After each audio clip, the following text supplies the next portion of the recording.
This Friday, Joe Biden will welcome South African leader Cyril Ramaphosa to the White House. This year, top officials from Russia, the U.S., and Europe have all visited Africa. A flurry of diplomatic visits seen as a West trying to counter China's influence and, to some extent, Russia's influence is, of course, amid the war in Ukraine. For more, let's speak to Chatham House's Christopher Vandome, a research fellow in the Africa Programme. Thank you for speaking to France 24.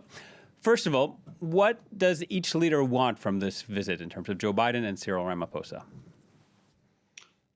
Yeah, thank you very much for having me on. Look, I think that the visit today is a direct follow-up to Blinken's visit to South Africa within the past month. That was part of a strategic visit and a realization by the United States that it doesn't have South Africa as close a friend as it thought it might have done.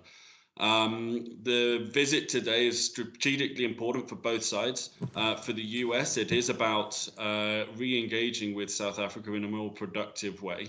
And it is about, as you say, building an alliance that in a US framing of world geopolitics is about bringing in friends and countering the expansion of Russia and China on the continent.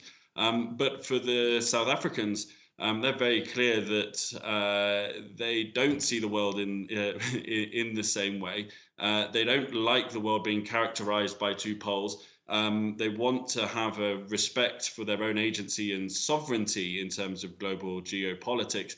And for them, this is about saying, look, if this friendship is going to be rekindled after what the South Africans have called 7 years of strained relations, then the main talking points for the South Africans are going to be around trade and in particular around access to US market, which is really significant for South Africa's exports. And is South Africa's neutrality over the war in Ukraine really because it's independent, or is it because of China's large influence upon its economy?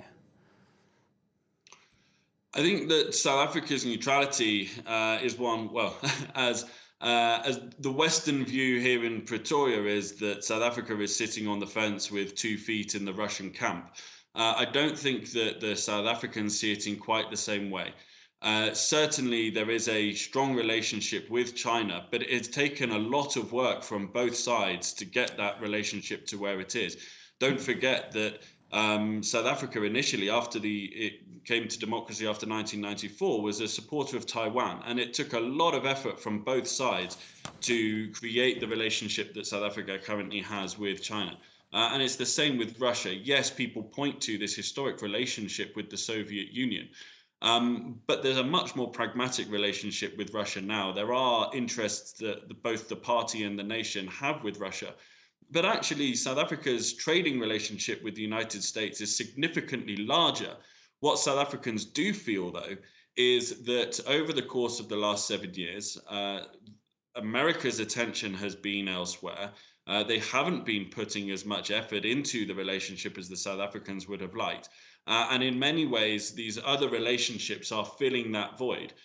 This is something that I think that the Americans have realized and has been a big part of both the Blinken visit, which I think was, in terms of the substance, more strategically important, and where a lot of the actual mechanics of the relationship were discussed.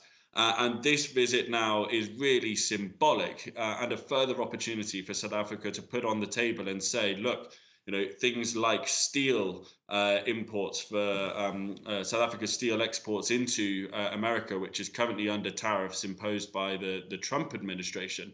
It's about saying, look, if we're really going to have a mature relationship and you're really going to treat us with respect, then let's do this on common ground and let's start talking about where there are positive ways in which this relationship can be rebuilt on those economic lines, rather than just characterizing the world into a kind of Western versus Russian alliance over the war in Ukraine and forcing South Africans to take a position on something that they're not really that keen on taking a position on.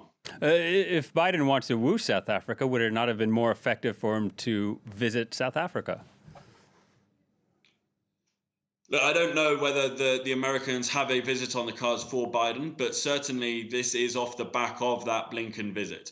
And there have been a number of international visits into South Africa over the course of the last 8-9 months, particularly because of what's been going on in Ukraine.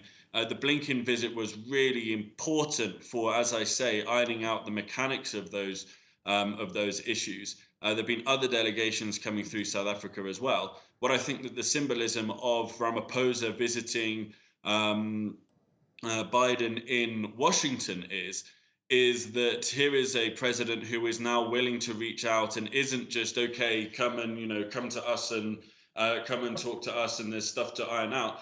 It's a representation of, okay, we're also in a position where we are happy to come to Washington.